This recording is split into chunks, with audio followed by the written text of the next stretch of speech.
Assalamualaikum warahmatullahi wabarakatuh.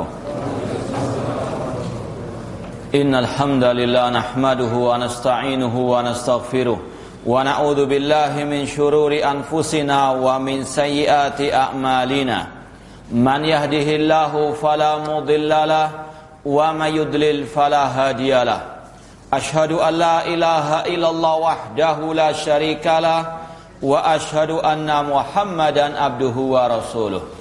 Ya ayyuhalladzina amanu taqullaha haqqa tuqatih wa la tamutunna illa wa antum muslimun. Ya ayyuhan nasu taqu rabbakumul ladzi khalaqakum min nafsin wahidah wa khalaqa minha zawjaha wa batha minhuma rijalan katsiran wa nisaa'a wattaqullaha alladzi tasaaluna bihi wal arham. Innallaha kana 'alaikum raqiba.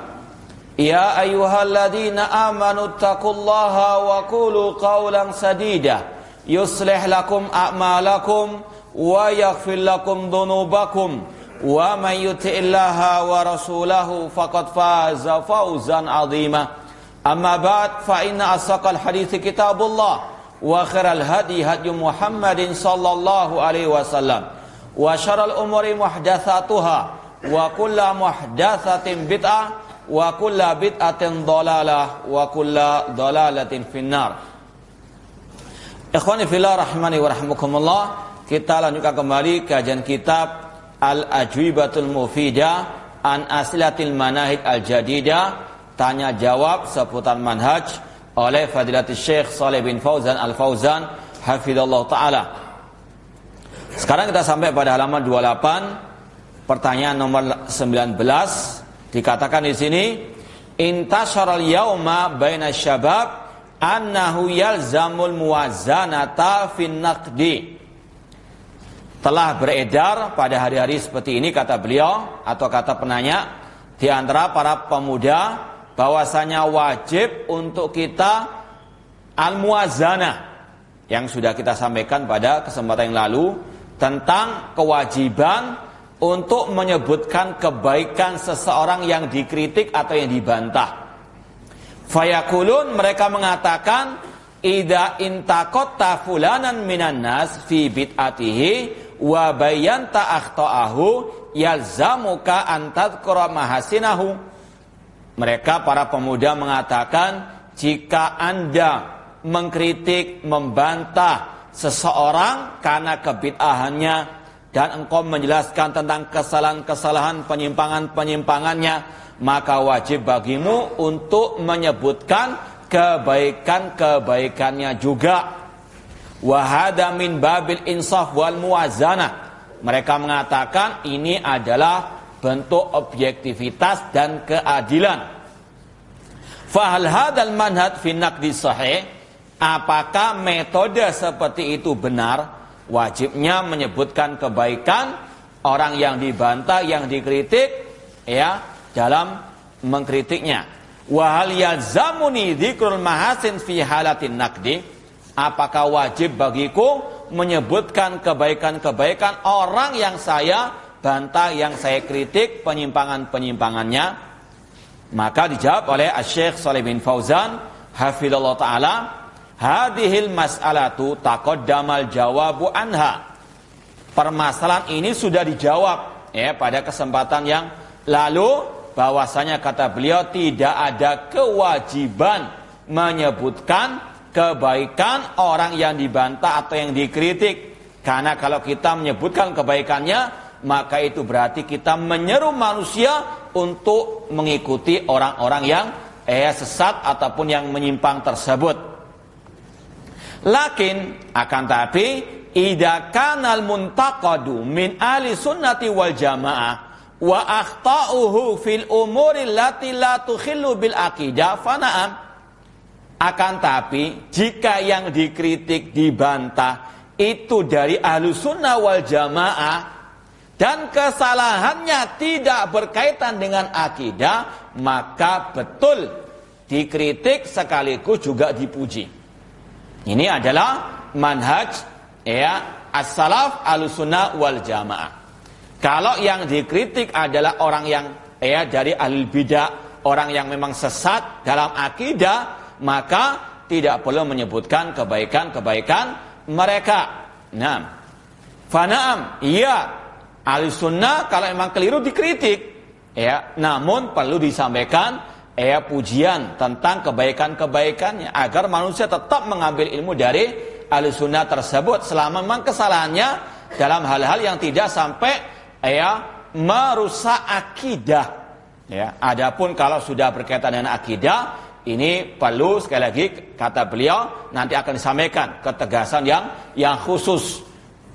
Inilah salah satu poin penting dalam masalah akidah. Akidah ini poin yang sangat luar biasa, berharganya tidak boleh untuk dipermainkan. Maka kalau orang itu keliru dalam masalah akidah, meskipun dari Ahlus Sunnah wal Jamaah, tidak perlu juga menyampaikan kebaikan-kebaikan orang tersebut, nanti khawatir kesalahan itu tetap diikuti oleh manusia. Nah, hadza tudkar mizatu wa hasanatuhu. Jadi kalau dari redaksi ucapan Syekh Shalih bin Fauzan ini, kalau dia dari Ahlus Sunnah dan kesalahannya tidak merusak akidah, itu dua syarat secara redaksi dari ucapan Syekh Shalih bin Fauzan.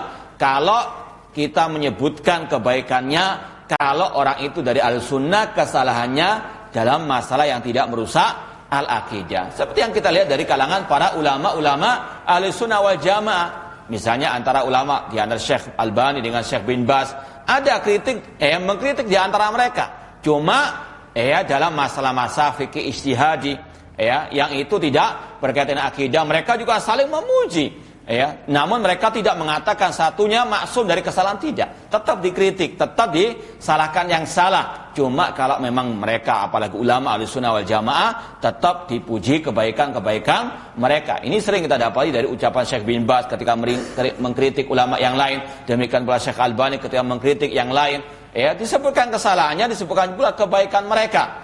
Karena memang sekali lagi mereka dari Ahlussunnah dan kesalahannya tidak merusak al-aqidah. Hadza tudkar mizatu wa hasanatuhu. Ini kalau sekali lagi Ahlussunnah kesalahannya tidak dalam urusan akidah, itu disebutkan kebaikan-kebaikannya. Wa tughmar zallatu fi nusrati lisunnah. Kemudian ditutup kesalahan-kesalahan tersebut oleh lautan kebaikan-kebaikan mereka yang memegang sunnah Rasulullah sallallahu alaihi wasallam. Seperti yang sering kita sampaikan antara Syekh Albani dengan ulama Saudi Arabia, mereka berselisih pendapat tentang orang yang meninggalkan salat dengan sengaja. Ini menurut ulama-ulama Saudi Arabia kafir. Adapun menurut Syekh Albani tidak kafir. Dan perselisihan seperti ini sudah sering kita sampaikan, sudah ada sejak zaman al-a'immatul arba'ah. Imam Syafi'i menganggap tidak kafir. Imam Ahmad dalam sebagian riwayat mengatakan orang itu kafir. Dan mereka tidak saling membid'ahkan. Karena masalah-masalah istihadi, fiqhiyah istihadi. Yang mana ulama bertoleransi dalam hal ini, dalam artian tetap dikritik kalau memang tidak sependapat. Namun tetap dengan adab-adab yang baik, tetap disebutkan kebaikannya. Nah, amma idza kana al-muntaqad min ahli al-dhalal wa min ahli al-inhiraf wa min ahli al-mabadi' al-hadama aw al-mashbuha fa hadha la yajuz lana an nadhkur hasanatihi. Adapun kalau yang dikritik itu dari orang-orang yang sesat, dari orang menyimpang, dari kelompok-kelompok yang memiliki akidah-akidah yang merusak, atau yang memang abu-abu, maka kata beliau la yajuz lana an nadhkur hasanati, tidak boleh bagi kita menyebutkan kebaikan-kebaikannya. In kana lahu hasanat, meskipun dia punya banyak kebaikan. Seperti yang disampaikan nanti akan diperpanjang lagi penjelasannya. Li annana idza dzakarnaha fa inna hadza yughriru bin nas. Kalau kita sebutkan kebaikannya, maka ini akan menjadi rekomendasi manusia untuk mengikuti orang tersebut, menimba ilmu dari orang tersebut. Fayusinuna dzan bihadzal dzal. Dan mereka pun akan berbaik sangka kepada orang kita puji tersebut.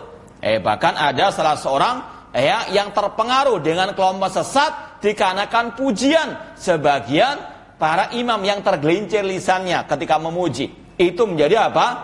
Senjata bagi manusia untuk mengikuti kelompok-kelompok sesat tersebut. Na'udzubillah min dzalik. Maka kalau dipuji orang yang sesat itu, manusia akan berbondong-bondong mengikuti menimba ilmu dari orang tersebut. Bihadal dhal aw hadal mubtadi aw hadal khurafi awil hizbi. Manusia akan mengikuti orang sesat itu, mengikuti ahli bid'ah tersebut, mengikuti orang khurafat ataupun yang hizbi, fanatik golongan. Fayakbaluna afkara hadad dhal. Mereka akan mengikuti pemikiran-pemikiran orang sesat tersebut.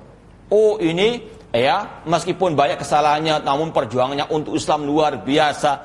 Orang ini salat, puasa, zakat, orang itu rajin membaca Al-Qur'an. Maka apa? Kejelekannya akan apa? Tertimbun dengan kebaikannya, sehingga orang akan tetap mengikuti orang tersebut. Padahal tujuan dari mentahdzir orang yang sesat agar manusia itu meninggalkan kesesatan orang tersebut. Namun kalau kita tahdzir, namun kita tutupi, kita tumpui dengan kebaikan-kebaikannya, maka akan apa? Hilang kejelekannya yang muncul di tengah manusia. Tadi kebaikan-kebaikannya banyak orang akan mengikutinya. Seperti yang Rasul perumpamakan, dukun itu ucapannya, ramalannya 100 dusta, 1 yang benar. Orang lihat apa? Yang satu ini, itu kalau meramal hebat. Padahal apa? 1 kebetulan betul. Padahal yang 1000 datang dusta semuanya. Itu enggak dia apa? Enggak diingat. Yang diingat apa? 1 yang apa? Oh, barangkali pas saya diramal betul. Nah, ini yang apa? Menjadikan orang tertipu. Maka demikian pula dengan ahli al-bidah. Kata beliau, wallahu jalla wa ala radda 'alal kafara. Kata Syekh Shalih bin Fauzan, Allah Subhanahu wa taala ketika membantah orang-orang kafir, wal mujrimin, orang-orang kafir, wal munafiqin, orang-orang munafik, walam yadhkur syai'an min hasanatihim. Allah enggak menyebut apa? Kebaikan-kebaikan mereka. Innalladzina kafaru sawa'un 'alaihim a'andatahum am lam tunzirhum la yu'minun. Sesungguhnya orang kafir sama saja bagi mereka, kalian memperingatkan mereka, tidak memperingatkan mereka, tetap mereka kafir. Allah enggak menyebut kebaikan-kebaikan mereka sama sekali. Abu Jahal atau Abu Lahab misalnya. Allah turunkan satu apa? Surat khusus. Apakah ada kebaikan di situ Allah sebutkan? Tabbat yada abi lahabin. Padahal orang musyrikin, bagaimanapun kemusyrikan mereka ada kebaikan. Contoh dalam tauhid rububiyah, mereka mengakui akan apa? Keesaan Allah Subhanahu wa taala. Mereka juga terkenal dengan akhlak mereka menghormati jemaah haji. Namun ketika Allah mentahdzirnya, Allah mencelanya dalam Al-Qur'an dengan satu surat khusus, tidak ada apa? Penyebutan kebaikannya. Ini sekali lagi metode Al-Qur'an, metode sunnah Rasul sallallahu alaihi wasallam. Rasul mengatakan al-khawariju kilabu ahlina. Kelompok khawarij adalah anjing-anjing neraka. Rasul enggak menyebutkan di situ apa? Kebaikan mereka. Apalagi masih muslim pasti ada kebaikannya. Al-qadariyatu majusu hadil ummah. Kelompok qadariyah adalah majusinya umat. Rasul enggak menyebutkan kebaikan mereka. Nah, walam yadhkur syai'an min hasanatihim. Nanti akan kita baca sebagian footnote yang ada di kitab ini. Wa kadzalika a'immatus salaf. Demikian pula dengan para imam-imam salaf. Iyaruduna 'alal jahmiyah. Mereka membantah kelompok Jahmiyah wal Mu'tazilah wa ahli dhalal wala yadhkuruna syai'an min hasanatihim. Namun mereka tidak menyebutkan kebaikan-kebaikan orang-orang sesat tersebut sama sekali. Makanya kita hanya mengikuti jejak para as-salafus saleh. Kita enggak menambah-nambah baru dari metode membantah atau metode dakwah. Kita hanya mengikuti saja. Ini sekali lagi yang ditegaskan oleh Syekh Shalih bin Fauzan hafizallahu taala. Karena kata beliau, li'anna hasanatihim marjuhatun bid-dhalal. Karena kebaikan-kebaikan mereka itu telah terkubur dengan kesesatan-kesesatan mereka, awil kufri atau bahkan kekafiran mereka. awil ilhad atau keateisan mereka, awil nifaq atau kemunafikan mereka. Fala yunasib annaka taruddu ala dhalin mubtadi' munharif wa tadkur hasanati, maka tidak cocok engkau kalau membantah orang yang sesat, alil bid'ah atau yang menyimpang, kemudian engkau menyebutkan kebaikan-kebaikannya. Wa taqul, engkau mengatakan huwa rajulun thayyib indahu hasanat, orang ini meskipun ada kesalahannya, penyimpangannya, cuma dia itu orang baik, dia punya banyak kebaikan. Wa indahu kada lakinnal ghalat, yang diingat orang apa? Tadi kebaikannya. Enggak apa-apa, yang penting kan dia masih apa? Baik. Oh, kita ambil apa? Baiknya saja. Dan ini yang sering terjadi. Ya, ketika ada yang merekom, maka apa? Orang-orang awam, khususnya orang jahil, mengatakan ya sudah, meskipun dia punya kejelekan, kita ambil apa? Baiknya saja. Ini saja ucapan yang enggak baik. Karena alil bid'ah sudah dilarang oleh ahlus sunnah, oleh salaf untuk kita menimba ilmu darinya. Mendatangkannya saja sudah enggak baik. Bagaimana bisa apa? Mengambil yang baik. Bagaimana bisa mengambil yang baiknya sedangkan salaf sudah melarang mendatangi ahli bidah? Itu saja sudah tidak apa? Tidak baik. Cuma itulah orang-orang yang terkadang apa? Keblinger, sok ngemintar, merasa lebih kuat akidah manhajnya daripada as-salafus saleh. Naudzubillah min dzalik. Naqulu laka, kata Syekh Shalih bin Fauzan, kami katakan kepadamu, sanauka alai asyad min dolalihi. Pujianmu kepada alil bid'ah, kepada orang yang sesat, itu lebih dahsyat daripada kesesatan alil bid'ah itu. Karena apa? Dengan rekomendasi darimu banyak orang akan apa? Tertipu. Maka sekali lagi ini bahan introspeksi juga bagi para dai-dai yang mengatasnamakan diri sebagai dai salafi untuk berhati-hati. Jangan apa? Mudah memberikan rekomendasi, apalagi sudah jelas penyimpangannya dalam masalah al-aqidah, jahil tentang masalah al-aqidah. Kalau orang itu direkomendasi, orang awam tersesat, ini juga tanggung jawab yang apa? Merekomendasi. Naudzubillah min dzalik. Li'anna nas yasikuna bisanaika alaih. Manusia itu akan memegang rekomendasimu terhadap orang tersebut. Apalagi kalau orang dai itu luar biasa, dai sejuta umat, ketika merekomendasi dai yang lain padahal sesat, maka luar biasa dia juga ikut andil dalam menyesatkan umatnya tersebut. Naudzubillah min dzalik. Fa idza rawashta li hadzal dhalil mubtadi wa madahtahu faqad ghararta bin nas. Kalau engkau merekomendasi, engkau memasarkan orang yang sesat tadi, yang ahli bid'ah tadi, engkau memujinya, maka engkau telah menipu manusia. Apalagi cuma hanya alasan apa? Untuk menarik hati sang dai tersebut ke dalam dakwah as-salafiyah. Ini keliru. Kalau engkau mau menarik hatinya, ajari dia al-aqidah shahihah. Jangan umatmu engkau sesatkan lewat orang tersebut. Menarik hati sang dai namun mengorbankan ribuan bahkan mungkin ratusan ribu umat. Kalau engkau mau menarik dai itu ke dalam dakwah salafiyah, jangan direkomendasi dulu, suruh dia belajar dulu akidah yang benar. Engkau mungkin dekati dia dengan akhlakmu, dengan ceramahmu, dengan dakwahmu, nasihatmu. Jangan engkau rekomendasi kepada umat sehingga umat menjadi apa? Korban. Nanti kalau sudah tetap dia dalam kesesatan, oh iya kenapa kok dulu saya rekomendasi? Ini sudah apa? Nasi jadi bubur. Ini adalah pertanggungjawaban di hari kiamat kelak. Naudzubillah min dzalik.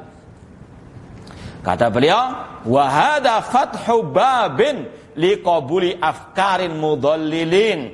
Ini adalah kunci untuk membuka pemikiran-pemikiran orang-orang yang menyesatkan. Maka harus selektif, berhati-hati dalam merekomendasi.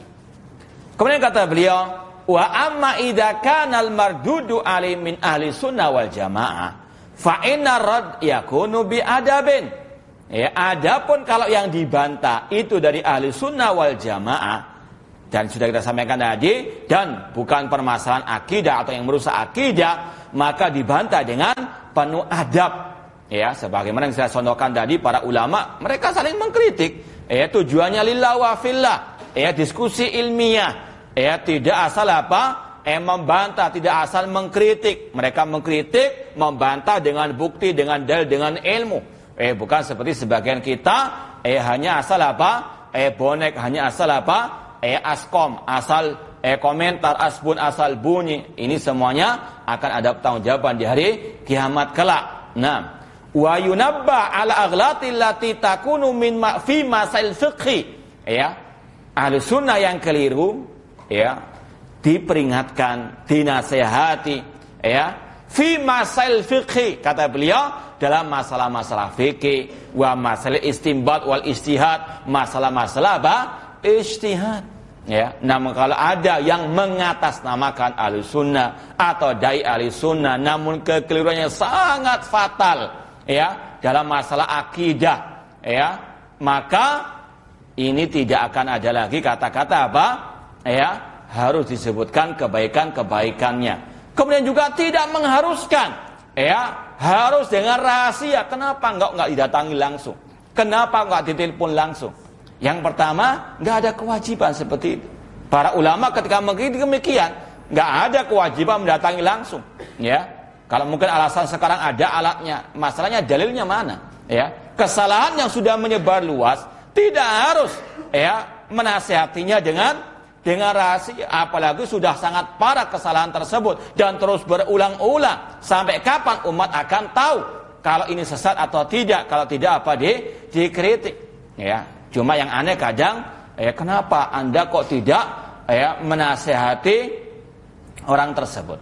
Yang dibahas masalah metode penyampaiannya, nggak membahas masalah substansi kesalahan penyimpangannya. Ini yang aneh. Kesalahan yang sangat parah, bahkan sampai kepada kesyirikan, meramal yang gaib, itu nggak dibahas. Yang dibahas, yang dijadikan bahan gunjingan adalah cara nasihatinya yang kurang baik. Adapun yang salah, dalam masalah akidah seperti ini dibiarkan, malah ditokohkan dan sebagainya. Ini yang aneh, kesalahan dalam masalah bahasa itu kayaknya masalah syirkul akbar. Namun yang syirik besar kayaknya Sayan makruh, sesuatu yang makruh saja. Ini sekali lagi min ajaibid dunya, keajaiban dunia ini luar biasa sekarang ini. Syekh di sini menyatakan kalau dia dari Ahlussunnah, kesalahannya dalam masalah fikih, maka dibantah, dikritik dengan penuh adab. Fanaqul fulanun akhta, kita katakan si fulan itu keliru, salah, fi kada dalam masalah ini, wasawab kada, yang benar demikian, bidalil, dengan menyebutkan dalilnya, ghafarallahu lahu, semoga Allah mengampuninya, wa ada ijtihadu, ini adalah ijtihadnya dia, wa hakada, dan seterusnya. Ini sekali lagi kalau dari Ahlussunnah, dan kesalahannya dalam masalah al-fiqh, kata Syekh Shalih bin Fauzan. Kama kanatir rudud bainal fuqaha minal madhahib al-arba'ah wa ghairihim, sebagaimana imam-imam 4 mazhab mereka juga saling mengkritik, mereka juga saling membantah, cuma dalam masalah al-fiqh. Makanya mereka dalam masalah akidah, kalau kita tidak mengatakan 100% mereka sepakat, kita katakan 99,999% sepakat. Dalam masalah akidah satu kesatuan. Makanya mereka kalau membantahnya dalam masalah maka jangan disamakan. Ketika kita membantah alil bidah karena kebid'ahannya, kemudian kita katakan itu para fuqaha saling toleransi. Itu masalah apa yang mereka perselisihkan? Masalah fiqh, masalah ijtihadiyah. Kalau masalah al-aqidah, ini sekali lagi mereka satu kesatuan, tidak ada perselisihan di antara mereka. Makanya kalau ada yang keliru dalam masalah akidah, mereka kencang sekali. Ucapan mereka luar biasa. Kalau sekarang nanti akan disampaikan, kalau dikatakan sekarang ini rasanya kasar banget, kasar sekali. Seperti Imam Malik ditanya tentang orang yang mengatakan Al-Quran makhluk, bila mengatakan zindik, orang itu zindik. Kalau ada orang Al-Qadariyah yang mengatakan Allah tidak mentakdirkan perbuatan manusia, kata beliau yustatabu, dimintai tobat, wa illa kutilu. Kalau tidak mau tobat, dibunuh. Ini ucapannya apa? Kasar? Keras? Atau gimana? Namun ini masalah akidah mereka luar biasa. Cuma inilah sekali lagi, semakin lama semakin luntur akidah dan manhaj sebagian kita. Kemudian kata beliau, wa hadza la yakda fi makanati al-ilmiyah idza kana min ahli sunnah wal jamaah. Kalau ada seorang ulama dikritik dalam masalah fikih oleh ulama yang lain, yang kritik siapa? Ulama, bukan yang juhala namun ngelama. Kita ketika mengkritik misalnya tokoh Islam misalnya, yang dikatakan tokoh Islam, kita pun nggak mengkritik dari apa? Pemikiran kita. Kitanya apa? Menukil saja. Cuma terkadang itulah kalau nggak sesuai dengan hawa nafsu, kita itu dia apa? Kasar dan seterusnya. Naudzubillah min dzalik. Namun sebagaimana kata orang Arab, kalamun nasi la yantahi, ucapan orang nggak akan mungkin selesai.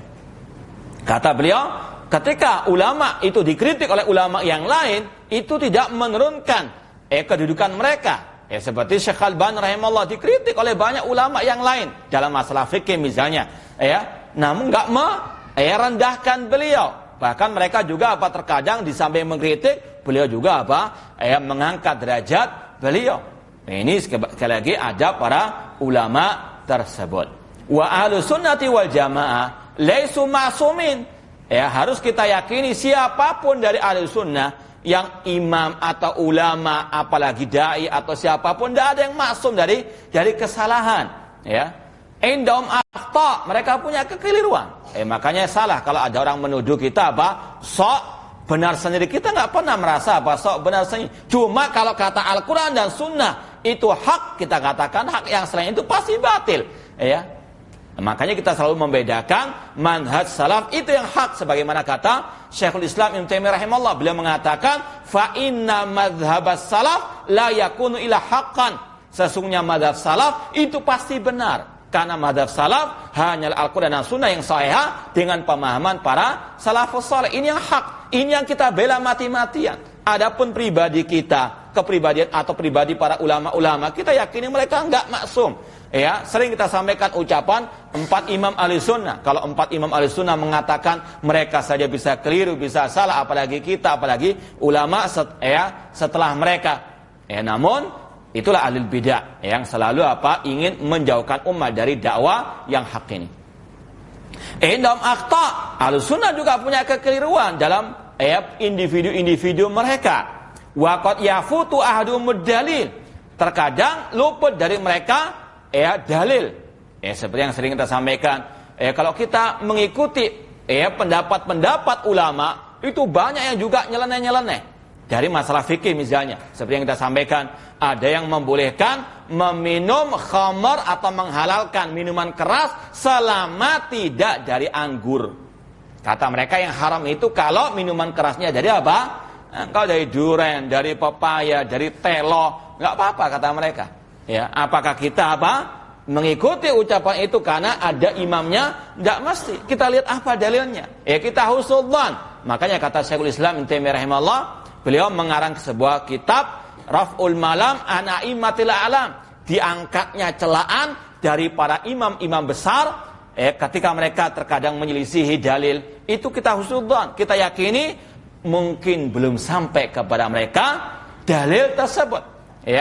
Karena pada waktu zaman mereka hadis dari Rasulullah SAW itu tidak sama rata. Mereka dapati. Mungkin ada perawi hadis yang membawa hadis B misalnya, mendatangi negeri Syam, yang di kota Madinah nggak dapat. Maka yang di negeri Syam tahu hadis tersebut, ulama negeri Madinah, Hijaz tidak mendapatinya. Kalau sekarang kan tanya Mbak Google mungkin muncul langsung kan. Namun dahulu luar biasa. Jabir bin Abdullah mendapati satu hadis harus berjalan 1 bulan lamanya dari Madinah ke negeri Syam. Luar biasa sulitnya dahulu.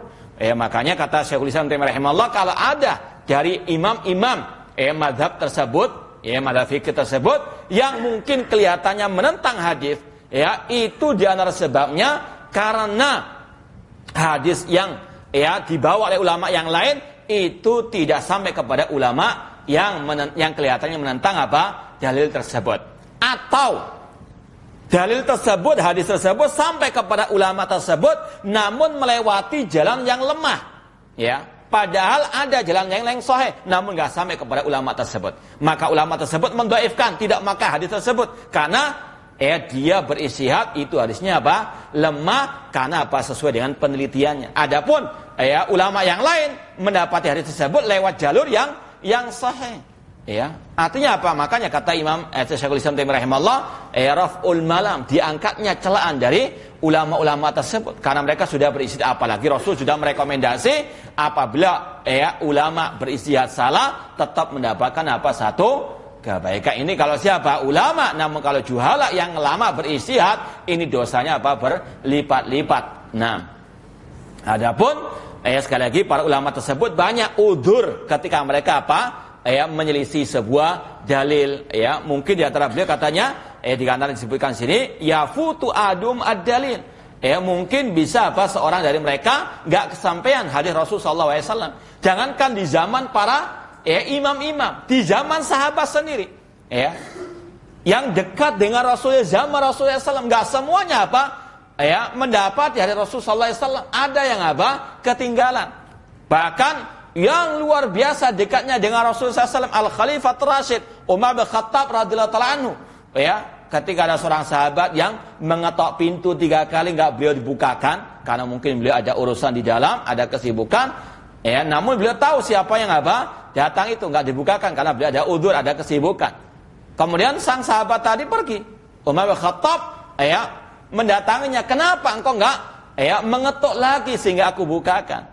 Sang sahabat tadi mengatakan, karena aku mendengar sabda Rasulullah SAW, idza sta'dana ahadukum salasan falam yu'dan lahu falyarji. Apabila salah seorang di antara kalian mengetuk pintu, minta izin 3 kali enggak dibukakan, falyarji, pulang. Jangan sampai didobrak-dobrak, Enggak usah, saya enggak dobrak, cuma saya miss call 10 kali. Jangan, mungkin dia ada keperluan, ada kesibukan. 3 kali enggak dibukakan, ya sudah pergi. Umar bin Khattab merasa belum pernah mendengar hadis tersebut. Ini siapa Umar bin Khattab? Orang terdekat dengan Rasulullah SAW. Namun apa? Terlewati sebuah hadis Rasulullah SAW. Namun ketika beliau sudah mendapatkan penguat bahwasanya memang itu sabda Rasulullah, beliau apa? Sami'na wa ata'na. Itulah para sahabat. Artinya kalau zaman sahabat saja ada sebagian hadis yang kelewatan oleh sahabat-sahabat yang senior, apalagi di zaman para imam-imam mazhab 4 tersebut. Au ikhtilatul istinbat, atau karena ikhtilal istinbat ada kekeliruan dalam masalah menyimpulkan hukum. Apalagi bahasa Arab ini sangat luas maknanya.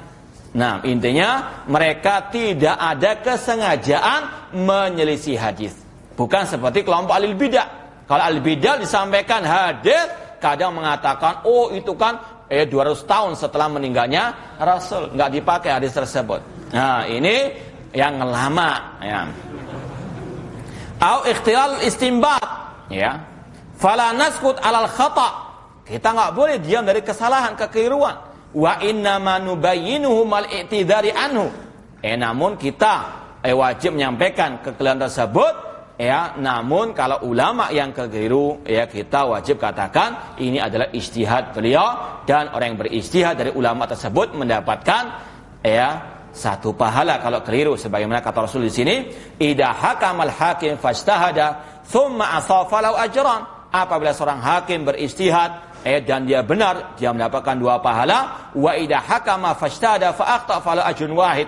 Namun jika dia keliru dalam berijtihad, baginya 1 pahala. Kata beliau, hada fi masailil fiqh. Ini kalau dalam masalah apa? Fikih. Karena para imam 4 tersebut tidak ada khilaf dalam masalah al-aqidah, semuanya sepakat mengatakan Allahu fis sama. Mereka sepakat untuk menghormati para sahabat Rasulullah SAW, untuk memegang teguh Al-Quran dan Sunnah dengan pemahaman para sahabat. Ini kesepakatan para imam-imam yang 4 khususnya. Karena kata Syekh Shalih bin Fauzan, amma idza kana fi masailil aqidah fa innahu la yajuzu lana amnanda al-mudallilin wal mukhalifin li ahli sunnati wal jamaah. Adapun kalau dalam masalah akidah, maka tidak boleh kita memuji orang-orang yang menyesatkan umat, orang-orang yang menyelisih ahli sunnah wal jamaah, min Mu'tazilah, dari golongan Mu'tazilah, atau golongan Jahmiyah, Az-Zanadiqah, Zindiq, Malahidah, wa unasin mashbuhin, atau orang-orang yang abu-abu, ya, kadang ahli sunnah, kadang ahli bidah, ya, semuanya apa? Dirangkul, semuanya apa? Oke. Ya, maka kata beliau tidak perlu untuk kita menyebutkan kebaikan-kebaikan mereka ketika mengkritik, membantah mereka. Ya, fi hadzal asr wa unasin masybuhin. Kata beliau, ya, dari golongan orang-orang yang masybuhin, yang sama-sama, yang gizi, ya, nggak jelas manhajnya, nggak jelas akidahnya. Kata beliau ini ditulis ya sudah hampir mungkin 20 tahun yang lalu. Banyak orang-orang yang apa? Masbuhin, yang gizi tadi, fi hadzal asr wa ma aktsaruhum, dan alangkah banyaknya mereka yang gizi ini. Dan kita lihat apa? Ya, di negeri kita luar biasa juga yang ya gizi-gizi ini. Nah, bukan LGBT loh ya. Nah. Baik. Kemudian ini fatwa dari Syekh Shalih bin Fauzan hafizallahu taala. Kita ada terusannya, sambungannya Mas Ian. Karena footnote-nya panjang sekali ini. Footnote-nya hampir 5 halaman mungkin. Nanti kita ambil sebagian saja. Kemudian beliau Syekh Shalih bin Fauzan masih belum selesai tadi. Beliau mengatakan wa aslu hadhihi syubha al-muwazzanati bainal hasanati was sayyi'at fi naqd qalaha ba'du syabab wa kataba fiha risalah. Asal syubhat ini yaitu syubhat yang mengharuskan untuk menyebutkan kebaikan dalam mengkritik orang yang sesat, itu digencarkan oleh sebagian para syabab, para pemuda. Ini juga negeri kita ini juga sama, yang suka membuat isu, membuat syubhat adalah haula'i asyabab wa kada fi risalah. Mereka enggak bertanya kepada para ulama, namun lancang menulis sendiri, mengarang sendiri metode dakwah. Mereka pun apa? Di antara mereka menulis risalah, tulisan tentang hal ini. Fatara biha ba'du syabab fariha. Sebagian orang pun apa? Senang dengan tulisan tersebut, salat sebagai apa? Dalil. Wa qad waqaftu ala hadhihi risalah allati yaz'umu sahibuha luzumal muwazana. Dan kata Syekh Shalih bin Fauzan, aku sudah pernah membacanya dan mereka mewajibkan menyebutkan kebaikan ketika membantah alil bid'ah atau orang yang sesat. Kemudian kata beliau, wa waqaftu ala risalatin li Syekh Rabi' bin Hadi al-Madkhali radda fiha ala hadi risalah, dan aku telah mendapati sebuah buku karangan Syekh Rabi' bin Hadi yang membantah buku tersebut alat yaz'um sahibu al-zumul muazzana raddan wafiyah, dan beliau membantah dengan bantahan yang mencukupi. Wa bayyana ma fi hadzal kalam min al-khata', dan beliau menjelaskan kesalahan dalam buku tersebut, wa min tarwijil batil, dan mereka ketika mengarang buku tersebut itu sebetulnya untuk melegalkan kebatilan mereka. Wa bayyana madhhab as-salaf firrat, dan Syekh Rabi' menjelaskan madhab salaf tentang bagaimana mereka membantah lil bidah, wa annam raddu ala unasin mudallilin wa lam yasnu alaihim, dan bahwasanya para salafus saleh ketika membantah orang-orang itu yang sesat tidak memuji mereka sama sekali. Li'annahum law asnau alaihim sarahada min babit tanaqud. Kalau salaf membantah alil bidah kemudian memuji mereka, ini juga ada kontradiksi nantinya. Nah, ini penjelasan Syekh Shalih bin Fauzan hafizallahu taala. Silakan. Ya, kita seperti yang sampaikan tadi mau membacakan footnote dari Syekh Abu Abdullah Jamal bin Furehan Al-Harithi hafizallahu taala, footnote yang nomor 49 halaman 29. Kata beliau, la yakhlu ahadun minal hasanat hatta al-yahud wan nasara indahum hasanat. Tidak ada seorang pun yang tidak ada kebaikannya sama sekali. Kalau harus menyebutkan semua kebaikan atau harus menyebutkan kebaikan dalam mengkritik, kita yakini nggak ada seorang pun yang luput dari kebaikan. Pasti semua ada kebaikan. Hatal Yahud, bahkan orang orang Yahudi. Bahkan dahulu Rasul SAW pernah tertawa ketika mendengarkan orang Yahudi mengatakan bahwasanya di hari kiamat nanti Allah menggenggam bumi ini dengan tangannya. Rasul membetulkan ucapan orang Yahudi tersebut. Ini kebaikan mereka, meyakini tentang salah satu sifat Allah Subhanahu wa taala. Rasul membenarkan. Ketika ada orang Yahudi mengatakan demikian. Namun ketika Rasul membantah Yahudi, enggak pernah Rasul menyampaikan, namun mereka juga punya kebaikan. Kata Syekh Abu Abdullah Jamal bin Farian di sini, tidak ada seorang pun yang lepas dari kebaikan sampai orang Yahudi, orang Nasara indahum hasanat. Berarti kalau kita diwajibkan ketika membantah orang yang sesat, diwajibkan menyebutkan kebaikannya, maka demikian pula kalau Anda membantah Yahudi, sebutkan kebaikan orang-orang apa? Yahudi. Contoh orang Yahudi terkadang menampung kaum muslimin, ditampung juga. Kadang membantu kaum muslimin juga. Terkadang apakah ketika kita membantah mereka, kita sebutkan kebaikan-kebaikan mereka?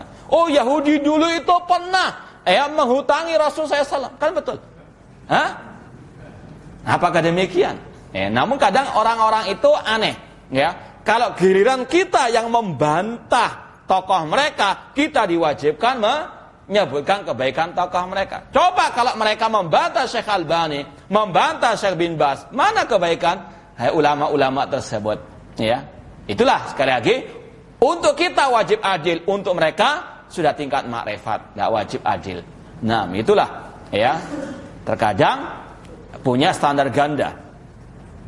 Fa'ala qaidati alil muwazana yalzam dzikru hasanatil kuffar idza dzakarnahum, maka sesuai dengan kaidahnya orang-orang yang alil muwazana tadi, maka wajib menyebutkan kebaikan orang kafir apabila kita membantah mereka. Hadza la yaqulu bi aqil. Orang yang berakal tidak mungkin mengatakan demikian, membantah Yahudi, menyebutkan kebaikan mereka, tidak mungkin. Fadlan an talibi ilmi, tidak masuk akal. Apalagi bagi para penuntut ilmu agama. Fata'amal wa faqallahu jami'. Semoga Allah memberikan taufik kepada semuanya. Kemudian kata beliau, faman hajus salaf fi naqdi adamu dzikril hasanat. Manhaj salaf dalam membantah, mengkritik tanpa menyebut kebaikan. Wa in dzakarul hasanat fa min babi adamil ightirad biha.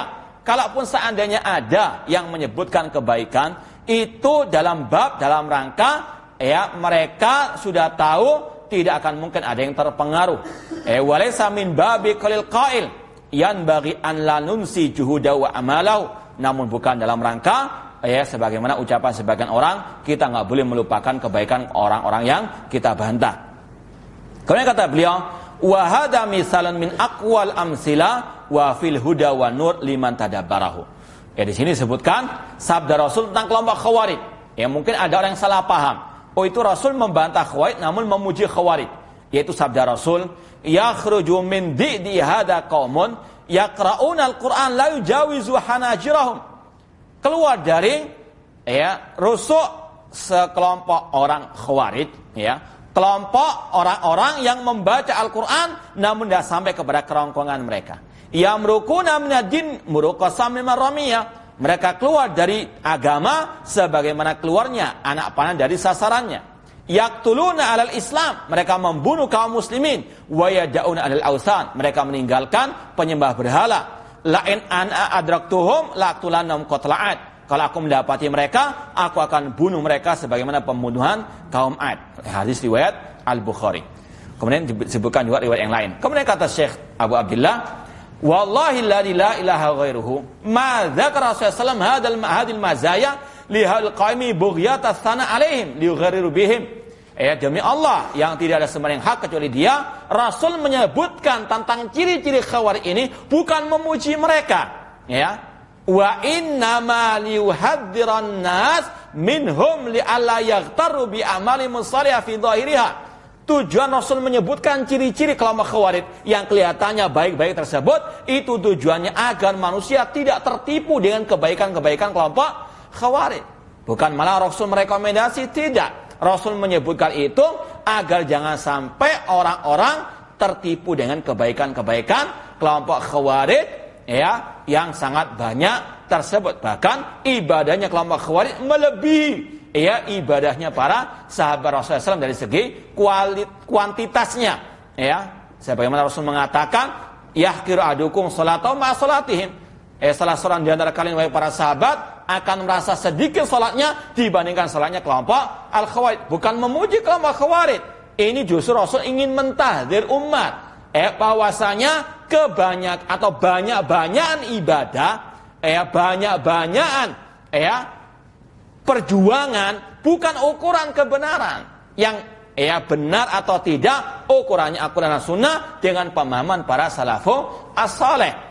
Orang Khawarij ahli ibadah, ahli berjuang di jalan Allah, cuma tidak di atas petunjuk Rasul dan para salafus saleh. Makanya Rasul memperingatkan umat jangan lihat dari banyak-banyakan ibadah, namun lihat kualitasnya, apakah di atas manhaj Rasul dan para sahabat atau tidak.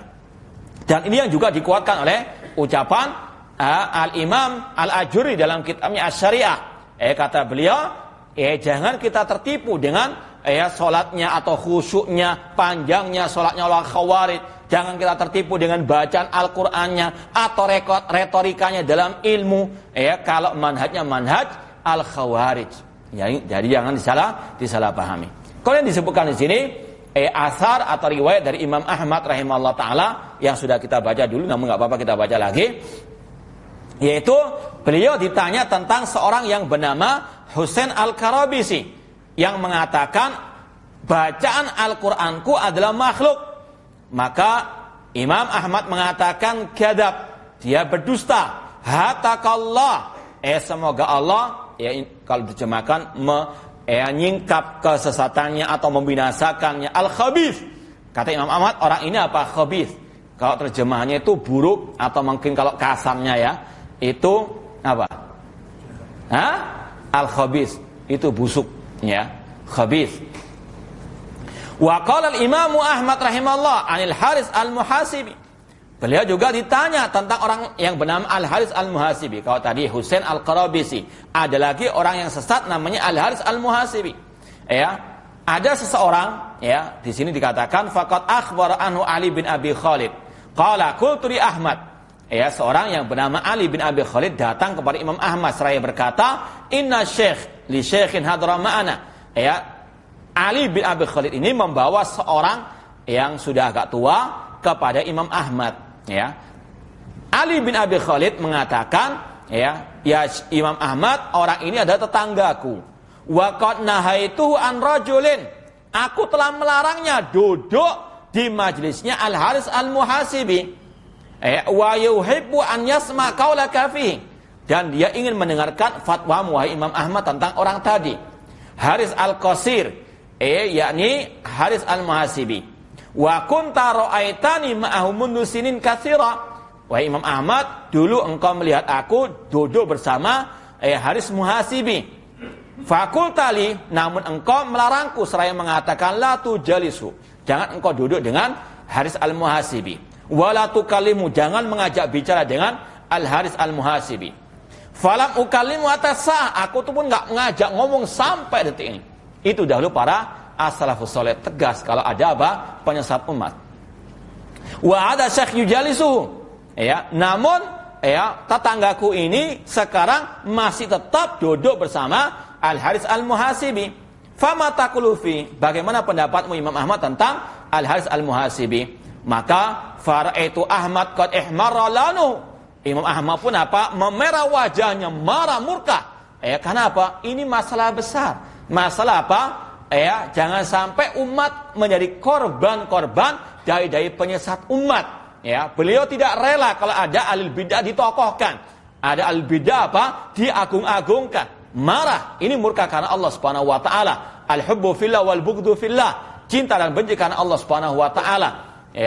Bahkan mereka bencinya lebih kepada ahli bidah dibanding kepada ahli maksiat, seperti yang sudah kita pernah sampaikan asar-asar mereka. Kemudian Imam Ahmad mengatakan, "Zaka fa'alallahu bi wa fa'al." Imam Ahmad mendoakan kejelekan, semoga Allah membinasakannya atau memburukkannya. Ulaisa ya'rifu dzalika illa man khabarahu.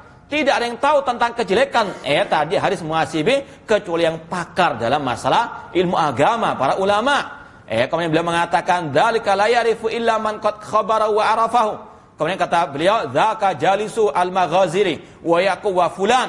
Fa akhrajahum ila ra'i jaham halaku bisababihi. Orang ini duduknya bersama si fulan, maka mereka pun membawanya kepada pemikiran kelompok Jahmiyah, mereka pun binasa karena sebabnya. Kemudian faqala lahu syekh, orang yang dibawa tadi kepada Imam Ahmad mengatakan, "Ya Aba Abdillah, yarwil hadis Wahai Imam Ahmad, orang itu punya penyimpangan, cuma dia punya kebaikan. Dia meriwayatkan hadis sakinun, masya Allah, khusyuk orangnya, apa kalau dilihat tuh adem, istilahnya begitu, nggak kasar, lembut. Sakinun khasyiun, wajahnya wajah apa? Khusyuk, sakinun. Dan sebutkan kisahnya. Faghadiba Abu Abdillah, Imam Ahmad tambah marah lagi. Karena apa? Dipuji-puji ahli bidah. Enggak setuju beliau. Wa ja'ala yaqul la yaghurraka khusyu'u walinu. Janganlah kekhusyuannya, kelemah lembutannya menjadikan engkau apa? Tertipu. Lemah lembut suaranya, lemah lembut mukanya, namun hatinya penuh dengan racun. Naudzubillah min dzalik. Ini lebih berbahaya. Nah, wa yaqul la taqtar bitankisi rasihi. Jangan engkau tertipu dengan dia suka menunduk kayak tawadhu, padahal hatinya penuh dengan kesombongan. Kata beliau, fa inna rajulus su', orang ini rajul apa? Yang jelek. Dzaka la yarifu illa man qad khabara. Imam Ahmad enggak apa? Memperdulikan kebaikan-kebaikannya. Beliau apa tujuannya? Mentahdzir umat, jangan sampai umat apa? Tersesat gara-gara orang tersebut. Kemudian ditaklik di sini oleh Syekh Abu Abdillah, qultu fa ainal insaf al-maz'um. Mana itu keadilan muwazanah yang dilakukan Imam Ahmad? Tidak ada. Itu bukan keadilan. Keadilan itu menempatkan sesuatu pada tempatnya, bukan menyamaratakan. Minal Imami Ahmad rahimallah lam yadhkuril karabisi walal muhasibi wala hatta hasana wahida. Beliau enggak menyebutkan sama sekali kebaikan Husain al-Karabisi, Haris al-Muhasibi, ma'an al-Karabisi min buhuril ilmi. Padahal telah diketahui pada waktu itu al-Karabisi termasuk orang-orang yang dikatakan pakar al-ilmu. Apalah artinya pakar ilmu kalau apa? Ada kesesatan dalam masalah ilmu al-aqidah. Kemudian dikomentari lagi oleh Syekh Abu Abdillah rahimallahu imami Ahmad, semoga Allah merahmati Imam Ahmad, lau kana fi zamanina hadza lama salima walau rumiya bitasyaddud wal amala. Kalau seandainya Imam Ahmad hidup di zaman kita sekarang ini, maka beliau enggak akan selamat dituduh ini keras, kasar, enggak objektif, enggak adil dan seterusnya, Kalau saya tuduh seperti itu, apalagi Imam Ahmad. Semoga Allah Subhanahu wa taala menghidupkan dan mewafatkan kita di atas manhaj salaf, dan semoga Allah mengumpulkan kita di surganya dengan para salafus saleh. Itu yang bisa kita sampaikan. Aqulu qouli hadza wa akhiru da'wana anil hamdulillahirabbil alamin. Wassalamualaikum warahmatullahi wabarakatuh.